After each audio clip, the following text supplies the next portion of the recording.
Welcome back, everybody. It's time for Customers Who Click again. Today's topic is a bit more technical and does require support from your development team, but it's super important to conversion rates and the customer experience.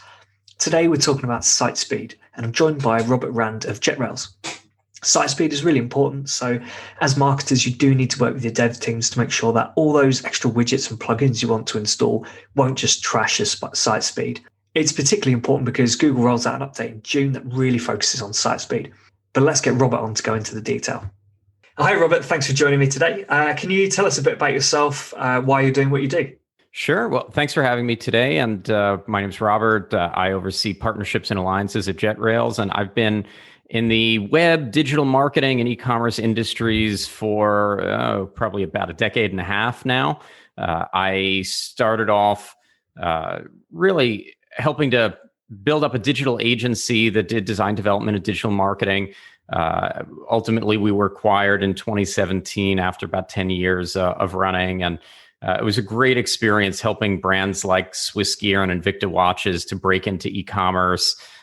We were the digital agency of record for sports teams like the Florida Panthers hockey team, government projects, and universities, and all sorts of interesting things. So I have this love of the game, so to speak, because it is always changing and evolving.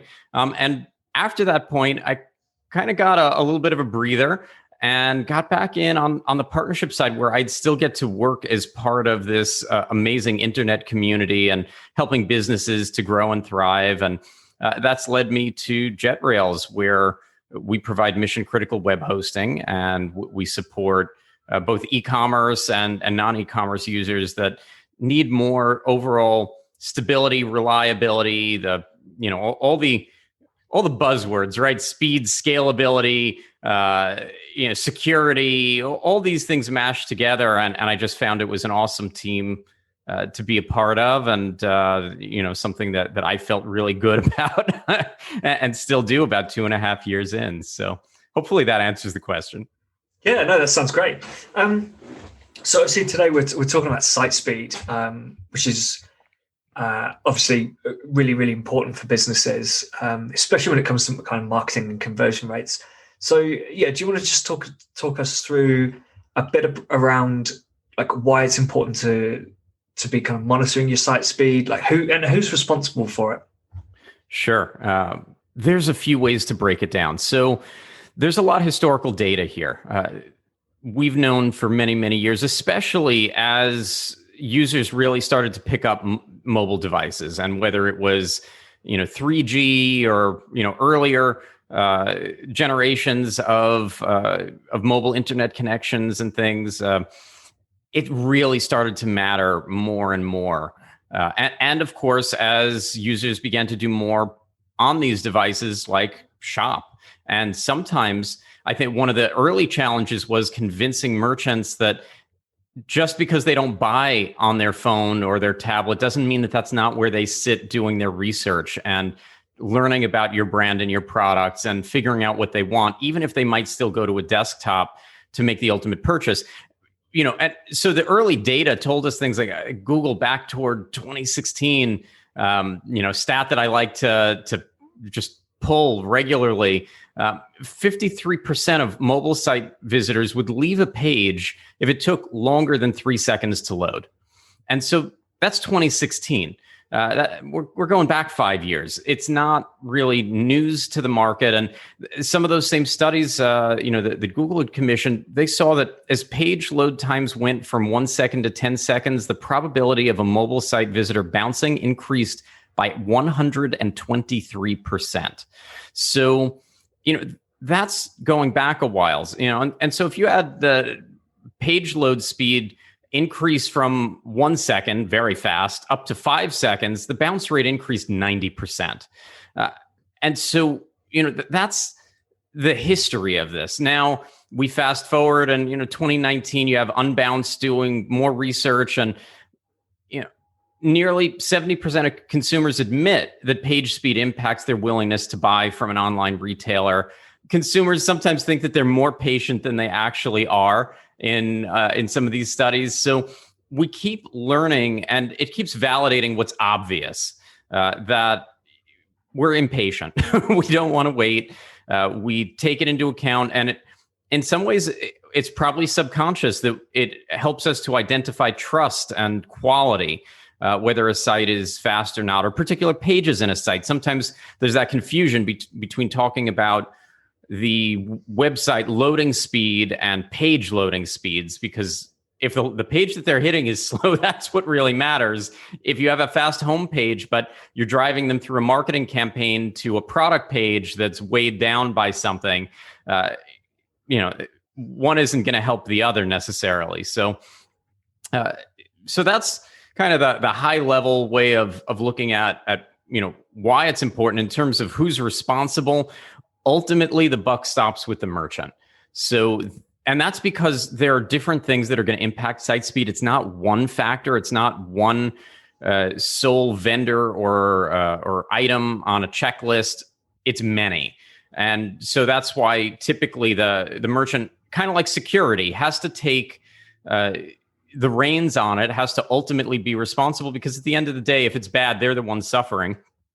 And from there, they can go and pull in the right resources and identify what some of those bottlenecks are, who's responsible for them. But because this is kind of a Hydra situation, there's many heads involved. Ultimately, the business owner really has to own it. Yeah, completely agree. I guess, so what I kind of meant was actually within the company, who should be responsible, because obviously this is a marketing podcast. No, that's a great way of further breaking it down. Well, because one of the things that we find, I find that some people say, "Oh, I'm using a SaaS platform. It just goes the speed it goes," and they're missing something there. That they're using different apps, they're using different theme files, they've uploaded different images and things to the site, and they have more control than they realize of their destiny as it relates to site speed.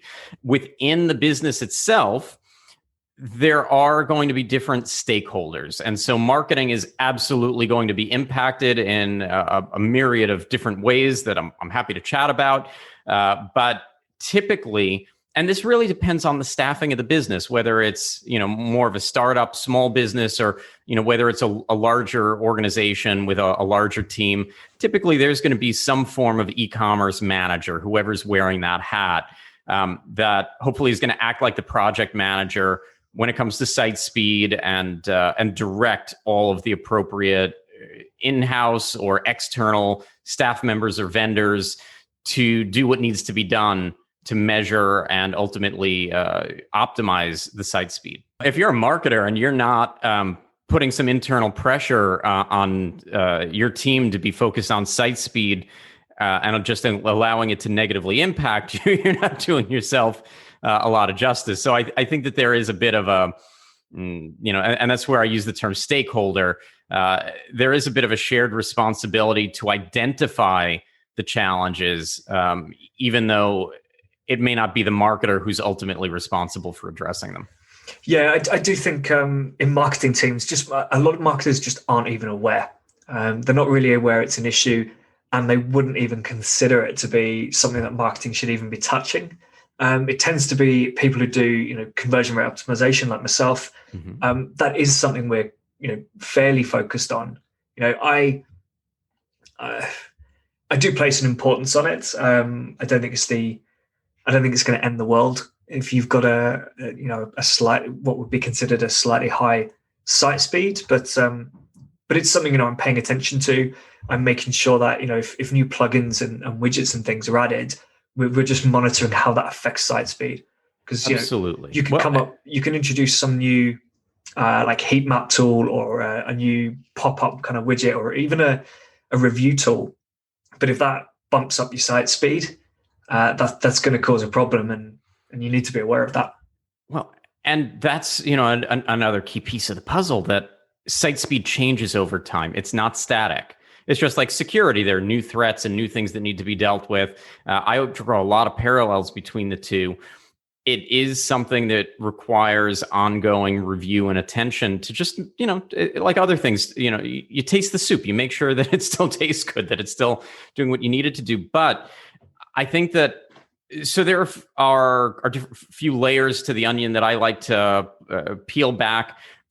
First, when we're talking about, can your brand survive with a less than ideal loading speed? Well, how long do people wait in line for a new iPhone in a normal time, right? People will have some allotment of patience for something that they already really want, that they have a lot of trust in, that they have strong feelings about. If it's Black Friday and they really want this exclusive product that's available exclusively from this site, they'll put up with some latency, with some slowness. But if they're coming to your site for the first time, they don't know the brand. If you don't have that rapport, it could certainly be more damaging. Will it be the be all end all? Look, if you've got the best price, if your site is beautiful, if you have all these other check boxes and it's really good, maybe speeding it up won't have as much impact for you as for folks that are already further behind in their ability to win that customer's heart and mind. Yeah. But for the marketer, there are specific direct impacts outside of conversion rate optimization. And I think that's often something that people miss out on, that yes, the slower website can have a higher bounce rate, a lower conversion rate, and those are all important things. But then we get into the direct impacts on advertising and marketing that can stop you from getting that click in the first place. And so if you look at platforms like Google Ads, there's what used to be page speed scores. Now it's landing page scores. You're being scored based upon the quality of the website, because Google knows intrinsically that and empirically through data that they collect, that people, in this case shoppers, consumers, don't want to click over to sites that they're not going to like, and they're not going to keep clicking on ads if they keep getting paired with poor websites, websites that don't function well or don't meet their expectations. And so this can actually impact your paid ad campaigns, whether that's by making it cost more to have your ads shown, because you're not as competitive in the overall matrix, or whether that's affecting you because your ads simply aren't showing because you're not as competitive. But SEO is the one that comes up even more often in conversation, and Google and other search engines have said for a long time that that speed does have an impact. And it's gotten to the point that if you go into what we used to call Google Webmaster Tools, now Google Search Console, and you take a look, you're going to see the core Web Vitals scores. And Google is actually going to show you what pages in your site are loading too slowly, and they'll put it in yellow or red by just how bad of an offender you are. And will this absolutely tank your SEO rankings? From everything that I've seen from Google, including in recent weeks, it's not the number one ranking factor, but it's absolutely a ranking factor, and important enough that they're trying to really put it in front of SEO focused individuals by putting it right there in Search Console, as opposed to making you go to use one of their outside tools, whether that was Google Lighthouse or on Think with Google. There's Test My Site, there's Google Page Speed Insights, there's Web.dev. They've got a lot of these measurement tools, but they've really put it front and center. And it goes back to the exact same thing as Google Ads. They have reason to want people to go to sites that are fast and otherwise meet the expectations of the people that are clicking. They want people to feel like Google is providing the best resources possible that make them happy. And at some point, the website owners here, in some ways, they're not the customers. The searchers are the customers. So it's about what makes the searchers happy. Yeah, definitely. I mean, Google's placed a massive focus on that. Not just with site speed. Pretty much everything now is this what the user wants? Yeah. Is this page actually answering the question that this search term is asking? Is it going to bring the searcher joy? I think that's where so many things have landed us in recent times. I suppose the point there is there's obviously the on-site effect of site speed, which is if your site is very slow, people will just abandon it. But then there's the off-site part, which is if your site is really slow, Google's not even going to bother showing it, so you won't even get those clicks in the first place. I mean, you still Exactly. drive through Facebook and other channels, obviously. Um, are there any other kind of misconceptions around the importance of site speed?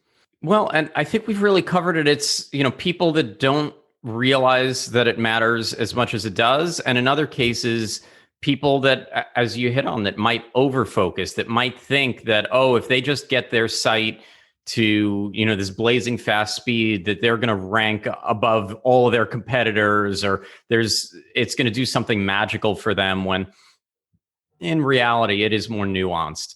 But generally speaking, I can't think of a situation where a site hasn't benefited from speeding up, where they haven't seen improved metrics in a variety of these arenas that we've just chatted about.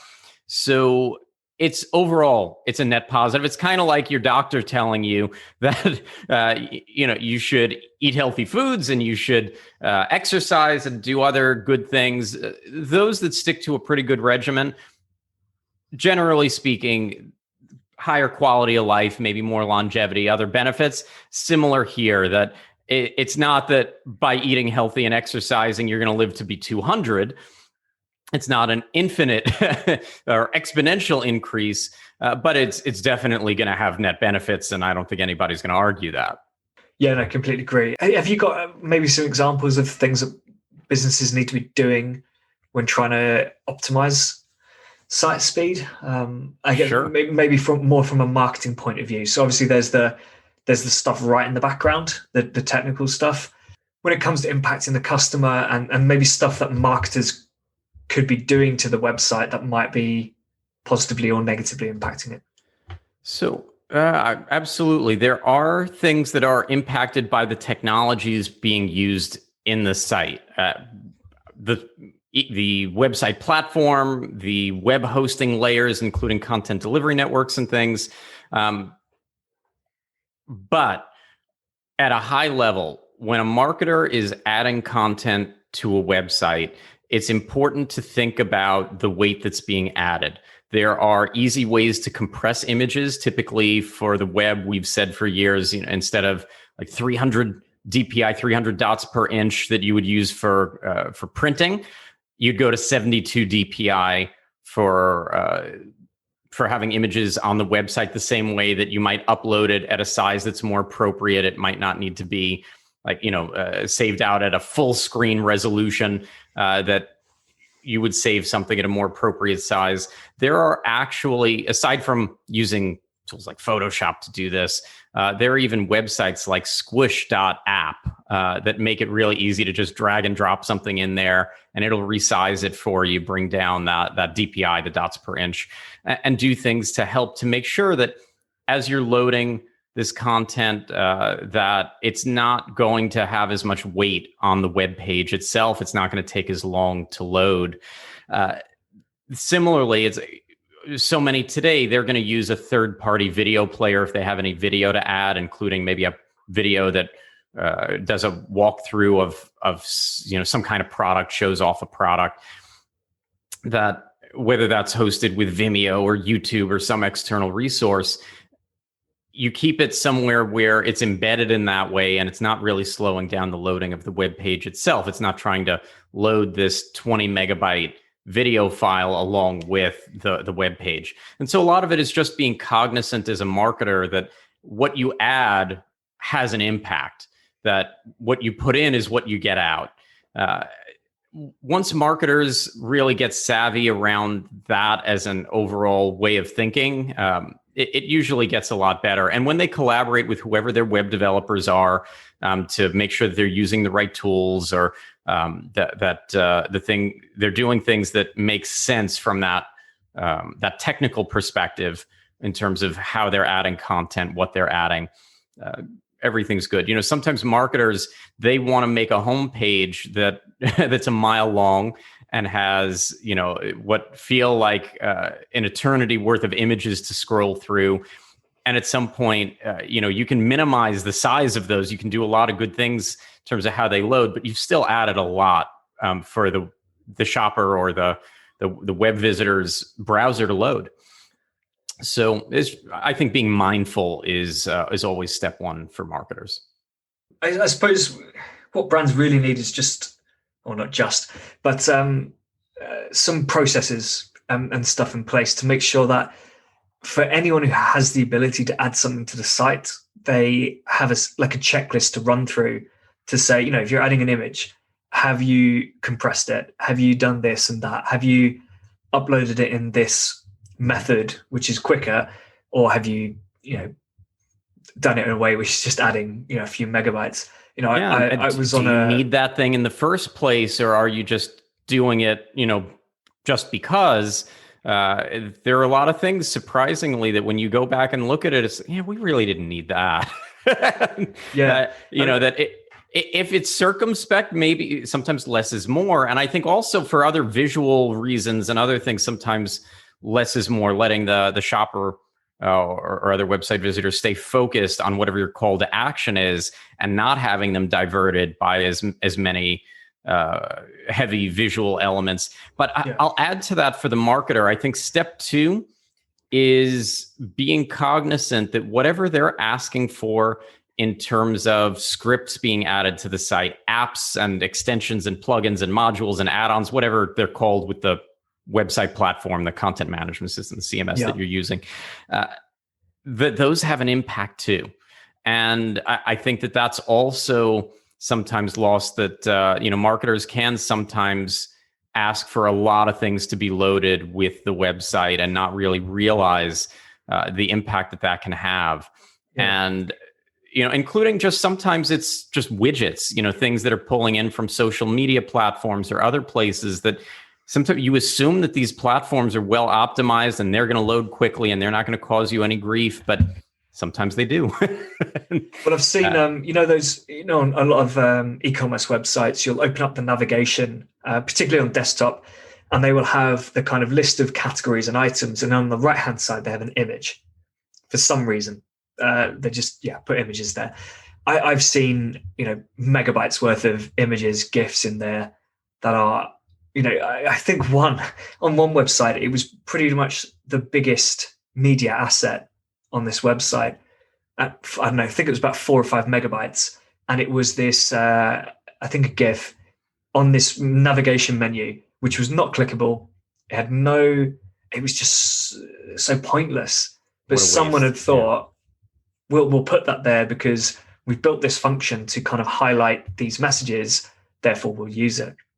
But on your point around widgets and things, I think there's possibly a danger around, platforms like Shopify, which is absolutely fantastic, but it's so easy to just add widget after widget. And if you keep doing that, it's going to start adding up. And that, I always think of these things in such similar ways. It adds security worries as well. In a lot of cases, you're not controlling what's being displayed through that app or that widget. If it becomes compromised, now you have something loading through your website that's malicious. And the same way that a lot of the apps, they connect over and get access to a whole load of proprietary data, like customer data, shopper data. And at that point, you have to really think about, what you've just given access to. Are you meeting your compliance standards, whether that's GDPR, CCPA, other things that, you should care about what you're giving access to your site, that at some point it is too much. That every year I see these websites use more and more apps and more of these other add-ons, and it feels so easy. And they don't usually know very much about the companies that are making and managing these, if they are really doing a good job of securing the data on the other side, wherever they're storing data.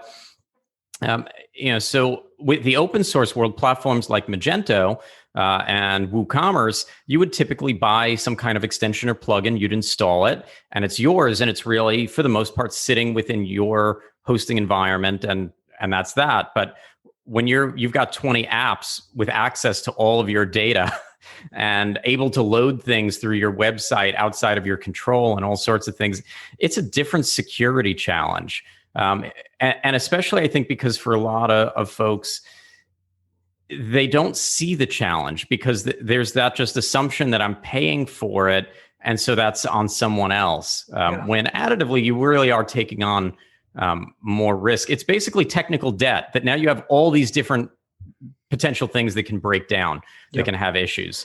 I wonder if people kind of assume that platforms like Shopify would vet these apps, and I'm sure they have. I'm sure they do have quite a stringent review process, but I think that's probably another issue as well. The assumption is that Shopify has done that, therefore we don't need to. We don't even need to think about it. And actually, I do wonder, and it's a completely separate conversation, really, but I wonder what sort of legal liability Shopify has around those apps. If they're installed through the Shopify App Store, and there was some sort of data breach, does Shopify have any liability there? Probably not. I would have thought their T's and C's have protected them quite well. I would think that they're pretty well protected, just knowing that there are apps in Apple and Google's app marketplaces that wind up compromised or other things happen, and I don't believe that those companies, to the best of my knowledge, take liability in those situations. Those are third-party products. And when there's a breach or something that happens, they're just the marketplace, or at least that's how they want us to all view it, right? They're going to put their hands up in the air. It's the same way if you buy a product from Amazon that turns out to have safety issues. Amazon's not going to take any ownership of what just happened. You bought a product from a third party. They're just, in essence, the broker of the deal in between, but they're not the manufacturers, so to speak. They're not going to take ownership of it. But I wonder if I guess it's again a separate conversation, really. There's not much point getting into it. But with stuff like Apple, who do control quite strictly which apps go into the marketplace. So therefore, I would have thought there'd be some sort of argument to say, well, you vet every app that comes in. You kind of review the code, you approve things. You have a very strict process. Therefore, if something does fail, there is some liability there. But I don't know. Well, it's a conversation for a legal podcast. It is, but there's also in this world the challenge of we're not just talking about the app getting damaged. And maybe it's compromised. Maybe it was okay, and then it wasn't. And something happened between review and whatever update or whatever else happened. But on the other side, it's what if, so they get access to your data that's sitting now in their servers somewhere else. What happens when their servers aren't properly protected and there's a breach over there? Shopify isn't controlling any of that. To the best of my knowledge, there's not a lot of focus put on that. That I'm sure that they have folks sign that they're going to, abide by basic regulation, but I don't think that there's real oversight into the depth of security. Just saying, hey, you're going to abide by GDPR is one thing. Actually making sure that some of these app startups and others are properly deploying web application firewalling and other important things, that's another story. And so that's where it is hard for them to take liability. I think that a lot of these SaaS companies can do more to set standards for the app providers. But I'll pull that back to speed, that the same way that there are those out there. There's a company called Yotta, YOTTAA, that has been putting out reports for years about the third-party technology providers, like the apps and integrations, and they look at security, but the main thing that they've for years looked at is speed. And so being able to have an idea when you're choosing which of those apps you're going to install, thinking about which one is going to really slow down your site or which one is going to leave it just as fast in essence, is something that it's so rare to see people do. Usually it's not until businesses get to a certain size that they take advantage of that, even though some of this reporting and data is available publicly, and they could be thinking about it, taking a quick look at it before making some of these choices.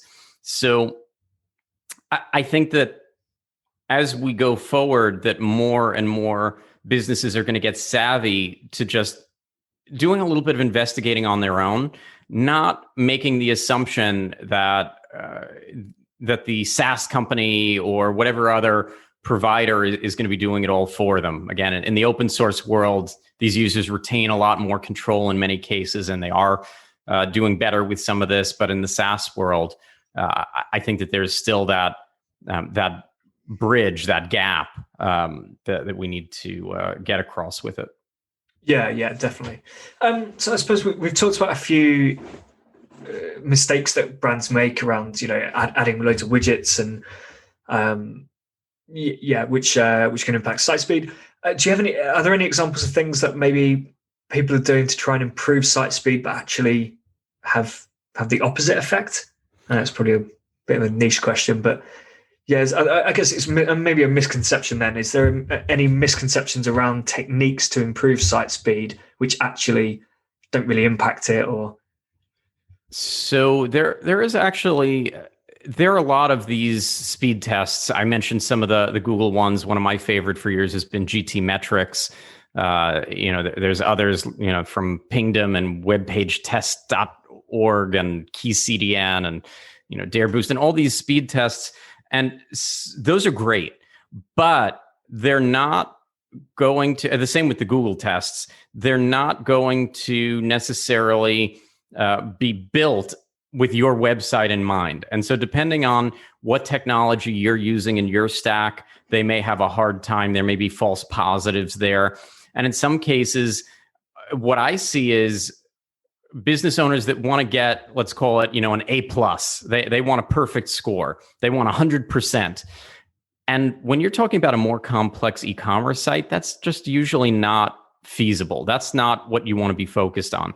You want to be fast so that shoppers have a good experience. You want low bounce rates and other good variables, to be part of your matrix there, part of the equation that you're building for yourself.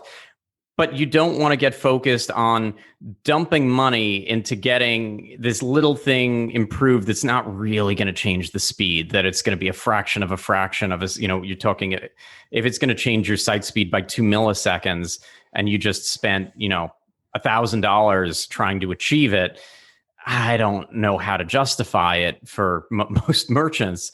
So I suppose it comes back to don't obsess over it. Yeah, you don't need to pick out every little opportunity that should affect site speed. Exactly. There are some basics that I come back to, and some of this goes back to those that are on open source or hosted platforms. Your hosting is going to be key for this. Having the right fast hardware that you're running on with the right content delivery network, CDN, like Cloudflare, having the right caching systems running like Varnish, Redis. There are all these things that go into the stack that can really make an impact, especially when you're talking about a more robust website. And what some of this is doing for people that aren't as familiar, if you think about how one of these web pages comes together, there are all these different images, all these different styles, fonts and colors and other things that have to get rendered together to actually be, to look the way it's supposed to look for the viewer, for the person that's visiting the website in a web browser. And a lot of these caching technologies and things, what they're doing, I like to compare it to being at a fast food restaurant. And instead of waiting for a chef to cook the burger and, put the condiments on the bun and do all the other steps, they're basically preparing the whole web page in advance and having like this cached version, this prepared version ready. So as soon as somebody tries to load that page, it doesn't need to do all that rendering, all that heavy lifting anymore. It's ready to go. And in other cases, like the content delivery networks, these are edge networks that sit out there with servers all over the world. And so when somebody goes to visit the web page, they're going to be getting a copy of a lot of these files and elements from a server that's closer to them. And that distance makes a difference. It might be a small difference, but it adds up. These things also, like Cloudflare specifically, has image optimization to minify and optimize some of these images and other things along the way. And so even if you missed something, they can handle some of that for you in between. And some of these things aren't terribly expensive. And in many cases, by optimizing your site better and other things, better hosting, better tools like this pay for themselves, at least to some extent, in some cases generously, depending on how bad your speed is in the first place, right?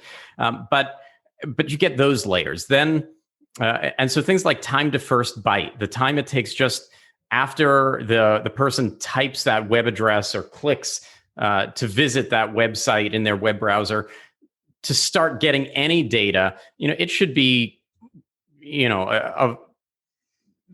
a reasonable number of milliseconds, not seconds. And you'd be surprised at what we see out there, 3-4 seconds, just to start getting the first bit of data over, the first byte, I should say. Yeah. I don't want to mix up my bits and bytes. Somebody will call me out for it. But those sorts of things are very important. And it's not all about the web developers, that the hosts play a role. But, and so that's a, JetRails conversation that we have day in and day out. But then it comes down to the developers. And so, sometimes there needs to be some code review to look for those issues that could be slowing things down, some scripts that are kind of getting stuck that are slowing down the page load, or some of these other things that we're talking about, or around images and other things. So you've got all these different things that should be coming together, and understanding that as a team, that it's going to come down to the marketers and people that are adding content. It's going to come down to the web host. It's going to come down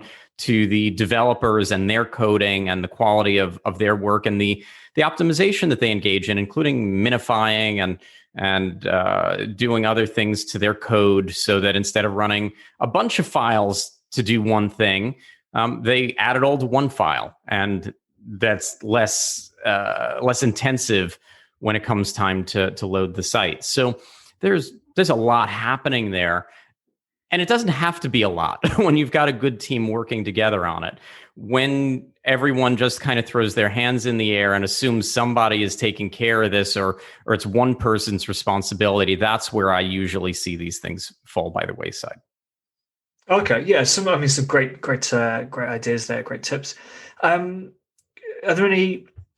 Do you see anything changing over the next year or so, either in the kind of the technology that will help businesses with site speed, or maybe how consumers are kind of reacting to it? So there are a couple of things that we've seen as trends in the market. One is the use of PWAs, progressive web apps. And so that's basically replacing the front end of a website with more of that app experience that loads really quickly, that's really primed for the user. You can do a lot of cool stuff with it. How one website uses this technology versus another is not exactly the same. It's more like thinking of a framework than it is one technology. So there are a lot of providers of this technology. Magento has their own PWA studio that's now somewhere around version 10. There are other independent folks out there like View Storefront and Deity, and I could keep rambling on some of these names, but we're seeing some of that take hold. That typically, for most, is going to improve the loading speed. That's going to have some benefits, but it's still challenging. I'd still call it early days, because imagine, back to those apps, when you install a lot of apps in or extensions in your web store, they already integrate with the front end. So imagine you're adding something for reward points. Well, that's going to be displayed in the checkout, letting you know, do you want to spend some of the reward points that you've accumulated through the loyalty program? And there are going to be other things that pull to the forefront. When you start using these progressive web apps, by and large, a lot of that still isn't part of the mix. You have to do a lot more of that development yourself. So it's still more of an early adopter phase, and I haven't seen one of these PWA providers really come to the forefront yet. I think that they're all still vying for supremacy. So we'll see where that leads. But that's been a hot button topic. For those that have the development resource to really manage that for them, I think it's great. I don't think it's ready for mainstream yet. I don't think it's really ready for most SMB players yet. We see a lot of folks outside of that moving to the cloud, and by that, that could be moving from a traditional set of servers with a company like a Rackspace going to AWS or something akin to that. At JetRails, we service people on bare metal servers on those, in our data center deployments, and with providers like AWS and DigitalOcean. That's led to a lot of confusion when it comes to speed, because a lot of folks assume that when they go to the cloud that's automatically faster. And what they miss out on is that, the word cloud, they are just servers in a data center somewhere. And when you go to a big provider like AWS, they're not providing the management of it. They're not dealing with the optimization and the maintenance of the different hosting layers. So they're giving you the overall infrastructure. It's up to you to configure it and to add these content delivery networks and caching layers and all these other tidbits that are going to make it blazing fast. So, we find a lot of users wind up coming our way, and sometimes they're on Shopify Plus. They've written some custom integrations or apps, and they realize that whether it's speed or security or scalability or, one of these hot button issues, that they need help. And so we wind up hearing from them that going to the cloud by itself wasn't the answer. Like many things in life, it's not just about the technology, it's about the practitioners. It's about who's managing it and how you're using it. So I find that that's also one of those things that people make a lot of assumptions about the cloud automatically being faster. But back to that, you're going to get out of it what you put into it. The same way you could move from, let's say, WooCommerce to Shopify. Your site won't necessarily be faster. In some cases, it'll be slower. It's going to come down to what themes you were using between the two and integrations and other things that could be faster, could be slower. By themselves, these technologies are not specifically, the way I think of them, faster or slower. It's really about how you use it. Yeah. Just, I guess, bring it back a little bit to marketing. Is these progressive web apps, are they something that kind of e-commerce marketers could be pushing for? I know you said it's still early days, but are these things that these marketers should be aware of and thinking, well, how can we get this working for our websites? Does it work for an e-commerce store? Is it a page by page thing? So it's generally, in the applications that I see, it's usually done for the entire store, or at least everything up until perhaps the checkout in some cases. I personally think that marketers should at least be part of the conversation to say, this is new tech, let's look at it, and not to get left out of the conversation. And there's two reasons for that. One is that, if the developers aren't really looking at it, if the e-commerce managers aren't really looking at it, and you're about to redesign the front end of your website or migrate from one platform to another, you want to at least think about that, because you're going to use whatever theme or front end for years in most cases. So it is the right time to have that conversation. But as a marketer, you also want to think about, is this going to be harder for me to maintain? Is it going to be harder for me to launch landing pages or anything else for that matter? Because in some cases, you might need more development skill to launch pages with it or to do things with it that if you just used the native theming, you'd be able to do yourself as a marketer.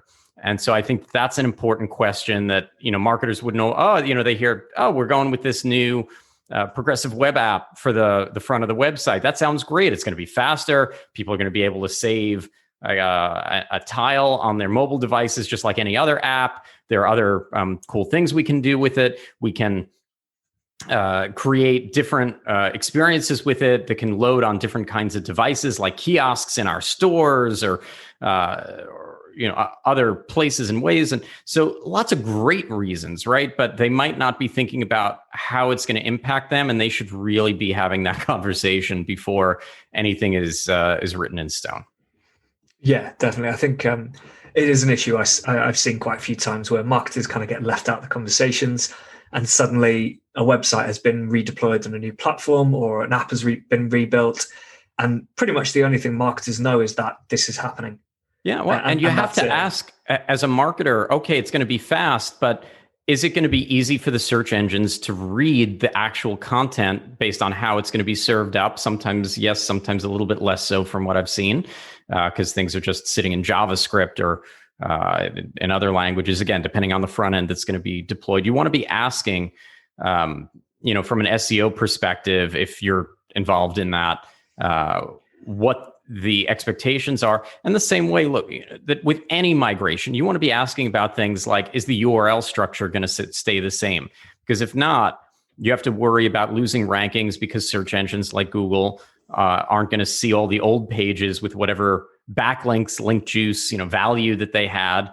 They're going to see something totally new. I always recommend that when you're making a big switch like that, keep all the content the same.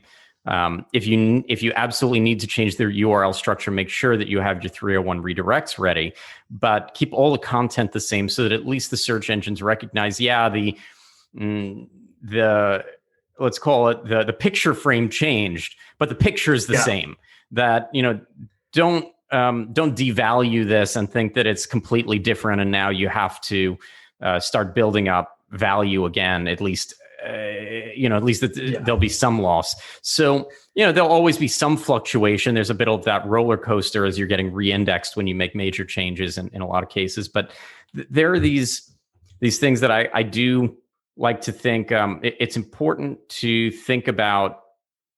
I mean, in all cases, basically, if this is your purview, if you're going to suffer when this is done because it's going to make your job harder or it's going to damage something that you're responsible for or have put a lot of blood, sweat, and tears into, you do want to just confirm that everyone is tested this, that everything is meeting approval, and even right up through launch, you want to be right there as part of that mix and making sure that immediately all the tools are connected, analytics and everything else, and that everything is working as you expect, and that no one sleeps until it is. Yeah, absolutely. Just a couple of questions before we that I'd like to ask guests before we finish up. Do you have any pet peeves when it comes to marketing? I do. I'm sure I have lots of pet peeves. It's the tough one to pick the one, isn't it? Personally, I like when marketing is clear and brings value. I like when things are created with the end user in mind, not just with search engines in mind, or not just being pure clickbait. I like bringing value. I believe that less is more. I don't like being bombarded with low quality. I like a focus on higher quality. And so, when I see brands that struggle with that, I don't mind getting a newsletter that talks about the good things that you're doing in the community, or how you're empowering people out there somehow, as opposed to always getting an email about the latest sale. I don't mind if you send me 3 different coupons and let me know that depending on which I choose, I'll get 10% off of the product, and you'll donate 10% to whichever of the 3 charities I've chosen. I like when there's something there that I can associate with outside of give us your money. I like content with purpose. Here's a comparison between these top products, and we're going to help you to figure out which you want. In e-commerce, Amazon is a commodity marketplace. You don't go there to learn. You go there to, maybe you compare things based on reviews and what have you, but there's not a lot of education. I like brands that focus more on the education and more on the customer relationship. Yeah, definitely. Just not trying to sell at every touch point, providing some value. Literally before we record, we jumped on here. I was recording something else, and that was another thing that came up. One of the emails that we reviewed for this brand, it it was kind of structured as if it was supposed to do that, and like a piece of kind of blog content on how to look after yourself when you're working from home. But it was, a sentence for each bullet point, or a sentence for each point, and then just went, oh, you can do this with this product. And then it was, oh, you can do it with this product. And so it just came across really salesy. Yeah. Well, and I'm going to add one other more self-serving point, but because as everyone has now heard, I love to talk about security because I think it's swept under the rug too much. I have believed for many years, back to my agency days, that marketers should be asking if the website, who's responsible for the website security, because when there is a failure of that, all the marketing in the world isn't going to solve it. That the rankings go down the tubes, that consumer sentiment goes down the tubes. I do really feel like marketers that basically, if you have a stake in something, it's not a bad idea to ask, hey, when's the last time that there was a security assessment done on our website? Do we know if we're up to date on PCI compliance, on payment card industry compliance? And you'd be surprised that the average e-commerce business that I speak to on the SMB side, they're not focused enough on it. And so they leave themselves susceptible. And that includes SaaS users. But I find that's those are the things that, from a marketer's perspective, it's the, putting the blinders on and just waiting to fall into the trap and then scrambling because, those campaigns aren't ready. It's the same thing for scalability, that you're going to drive all this tremendous traffic to the site, but you haven't made sure that someone's done a load test to know that the website can handle the traffic. To me, that's a failure. It's a teamwork effort. I think that the best companies don't completely silo. They communicate well, they interact well as a team, and they're all on the same page about these things being in good shape, and they support each other in making sure that things don't get lost along the way, that these important topics remain at the forefront and don't get forgotten, because these are things that are constantly in flux. Just because your site could handle 2018's traffic doesn't mean that it could handle 2020's traffic. Just because your security was okay 3 years ago does not mean that it is right now. And just because your speed was good 2 months ago doesn't mean it is now. You installed some new app, or you updated some files, you did something, and now there are pages that are loading slow. I think just being proactive is always what I'm looking for out of a strong team when it comes to marketing. I think there's some really good points there. About site speed and security, and I suppose they are both linked. Especially when you're talking about plugins and things. This has been really, really helpful stuff. Really, really great. If people want to find out more, what's the best way of contacting you, getting in touch? So I'm easy to find. I host the Jet Rails podcast. So, you can find me on LinkedIn as Robert Rand, or, just reach out to us at Jet Rails. We're at Jet Rails on Twitter. I'm at the Robert Rand, and look forward to hearing from anyone if there are any questions or follow-ups, or I'm always happy to share insights and knowledge. I write a lot of articles. I put together a lot of material. Always great to share the wealth and pay it forward. Awesome. Thanks, Robert. My pleasure. So as you heard, site speed is really important, particularly on mobile, where devices might not be connected to super fast broadband. A key thing to remember, though, when doing your analysis is that while your site might not appear to load too slowly on mobile, and the vast majority of your conversions might be on desktop, so many customers are doing research on their mobiles. And if they can't do that research because they're struggling to browse your site quickly enough, they won't come back on the desktop to actually make the purchase. You need to consider every new script you want to add to your website. Keep your Google Tag Manager tidy by removing anything not used anymore, and have some processes in place to ensure that banners or other content added to your website is optimized properly. Keep on top of those things, keep your processes working, and you'll be all right.